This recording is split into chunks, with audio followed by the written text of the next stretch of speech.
नमस्कार, स्वागत है आप सभी का। आप देख रहे हैं एनएमएफ न्यूज, आपके साथ मैं हूं नम्रता चौधरी। सोशल मीडिया पर जेनजी का एक ऐसा ही वीडियो वायरल हो रहा है और एक नहीं कई और ऐसे वीडियो भी सामने आए हैं जिनमें जोर जोर से आप युवाओं को कहते हुए सुनेंगे कि मोदी जी लठ बजाओ हम तुम्हारे साथ हैं, और इसी तरीके से योगी जी लठ बजाओ हम तुम्हारे साथ हैं। अब ये जो वीडियो वायरल हुआ, इसके पीछे की कहानी क्या है, उससे पहले आपको एक बार फिर से समझना होगा कि बरेली में किस तरीके से आई लव मोहम्मद के नाम पर कुछ मुस्लिम लड़कों ने बवाल काटने की कोशिश की थी, कुछ मौलानाओं की बातों में आकर इस तरीके से प्रदर्शन करने की कोशिश की थी, जिसके बाद पुलिस को लाठीचार्ज करना पड़ा था। और उसके बाद से ही हम देख रहे हैं कि तमाम विपक्षी दल के नेता सवाल उठा रहे हैं कि युवाओं के साथ योगी आदित्यनाथ की सरकार क्या कर रही है। ये जो युवाओं वाला कार्ड खेला गया, नौजवानों के नाम पर राजनीति करने की कोशिश की गई, तो उत्तर प्रदेश के साथ साथ पूरे देश के युवाओं ने आगे आकर बता दिया कि मोदी जी, योगी जी लठ बजाओ हम तुम्हारे साथ हैं।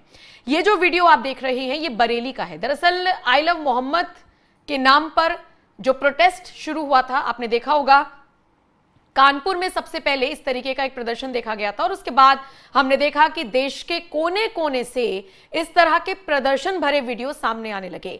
आई लव मोहम्मद के बैनर हाथ में लेकर कोई मौलाना योगी आदित्यनाथ को जान से मारने की गाड़ देने की धमकी देने लगा, तो कहीं कहीं पर बहुत छोटी छोटी उम्र के बच्चे भी योगी आदित्यनाथ के लिए आपत्तिजनक शब्दों का इस्तेमाल करने लगे। दो युवाओं का वीडियो हमने आपको दिखाया था जिसमें वो ये तक कह रहे थे कि हम करबला के हैदर हैं, ना कि श्रीलंका के रावण, और अगर हिम्मत है तो हमें पकड़ कर दिखाओ। तो ये एक नैरेटिव सेट करने की कोशिश की गई मुसलमान समुदाय के कुछ लोगों की तरफ से, सबको नहीं कहा जाएगा, लेकिन कुछ लोगों ने बहकावे में आके या ये कह लीजिए कि भड़काऊ भाषण से प्रेरित होकर वो सब करने की कोशिश की जो उनके साथ साथ उनके पूरे परिवार की जिंदगी को तबाह कर सकता था।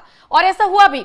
हमने बरेली में देखा कि बरेली में मौलाना तौकीर रजा की बातों में आकर कुछ युवा सड़कों पर उतर आए थे, आई लव मोहम्मद के नाम के पोस्टर लेकर प्रदर्शन कर रहे थे। पुलिस ने रोकने की कोशिश की और कहा कि आपके पास अनुमति नहीं है, तो पुलिस से ही भिड़ गए और उसके बाद का नजारा ये था।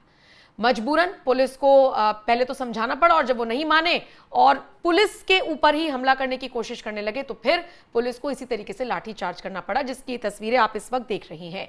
अच्छा, ये लाठीचार्ज के फुल फ्रेम विजुअल्स तो मैं आपको दिखाऊंगी ऑडियो के साथ, लेकिन उससे पहले आपको ये भी बता दूं कि इस लाठीचार्ज के बाद बहुत सारे विपक्षी दल के नेताओं का दिल पसीजा।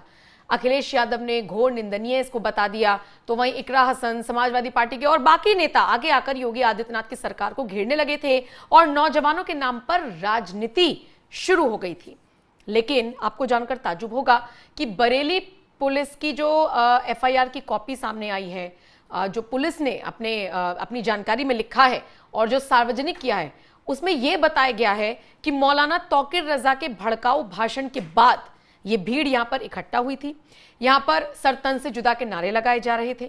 खबरें ये भी हैं कि मौलाना तौकीर रजा ने यह संदेश देकर भेजा था कि मुसलमानों, तुम्हें अपनी ताकत दिखानी है, इसके लिए चाहे पुलिस वालों की हत्या ही क्यों ना करनी पड़ जाए। सोचिए, इस मकसद से अगर एक तबका सड़कों पर उतरता है तो पुलिस लाठीचार्ज नहीं करेगी तो और क्या करेगी। हालांकि सवाल लगातार उठ रही हैं, सवालों के जवाब भी खुद योगी आदित्यनाथ की तरफ से दिए जा रहे हैं। सोचिए, उत्तर प्रदेश के मुखिया भरी जनसभा में कह रही हैं कि अगर अराजकता फैलाने की कोशिश की गई तो ऐसे ही पीटे जाओगे जैसे बरेली में पीटे गए। बहरहाल ये विजुअल्स आप देख लीजिए कैसे लाठीचार्ज हुआ, और जब लाठीचार्ज हुआ तो कहीं कोई अपनी चप्पल छोड़कर, कहीं कोई अपनी टोपी छोड़कर और कहीं कोई अपने वो आई लव मोहम्मद वाला पोस्टर भी छोड़कर भाग गया।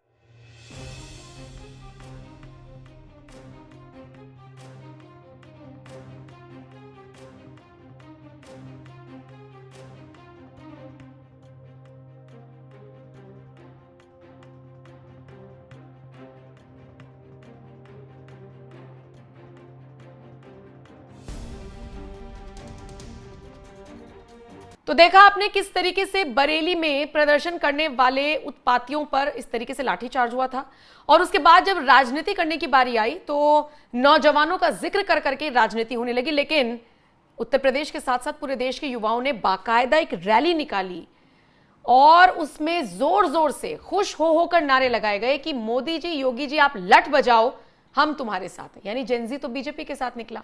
देखिए कैसे ये मुस्कुराते हुए, हंसते हुए ये युवा लठ बजाने की बात कर रहा है उन उत्पातियों पर, और सरकार के साथ होने की बात कर रहा है। इस वीडियो को आप देखिए।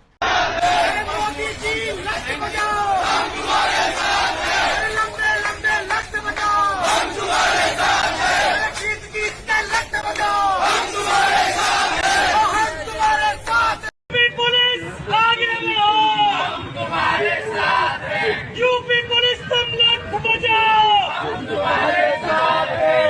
यूपी पुलिस तुम लट बजाओ, हम तुम्हारे साथ हैं। यूपी पुलिस आगे बढ़ो, हम तुम्हारे साथ हैं। योगी जी आगे बढ़ो, हम तुम्हारे साथ हैं। यूपी पुलिस आगे बढ़ो, हम तुम्हारे साथ हैं। यूपी पुलिस तुम लट बजाओ, हम तुम्हारे साथ हैं। यूपी पुलिस तुम लट बजाओ, हम तुम्हारे साथ हैं। यूपी पुलिस आगे बढ़ो, हम तुम्हारे साथ हैं। योगी जी आगे। तो देखा आपने किस तरीके से देश का जो युवा है, उत्तर प्रदेश का जो युवा है, वो कह रहा है कि जी आप लट बजाओ, चाहे मोदी जी हो चाहे योगी जी हो, और इसी तरीके से दंगाइयों को रोको, हम आपके साथ हैं। बहरहाल मैंने अभी शुरुआत में जिक्र किया था कि योगी आदित्यनाथ ने खुद जवाब दिया ऐसे दंगाइयों को भड़काने वाले मौलानाओं के लिए भी और अराजकता फैलाने वालों के लिए भी। योगी का बयान आप सुनिए और बाकी इस खबर पर और इस वीडियो पर आपका क्या कुछ कहना है, अपनी राय हमें कमेंट कर जरूर बताइएगा। कुछ लोग हैं जो अफवाह पैदा करके भय और दहशत का माहौल पैदा करना चाहते हैं। आप देख रहे होंगे ड्रोन के नाम पर, चोरी के नाम पर भय और दहशत का माहौल पैदा किया जा रहा है। जिला प्रशासन ने हर जनपद में व्यवस्था की है, हर ग्राम पंचायत में ग्राम सुरक्षा समिति का गठन किया है। आप लोग भी अपने स्तर पर प्रयास करिए। पुलिस के पेट्रोलिंग तेज हुई है।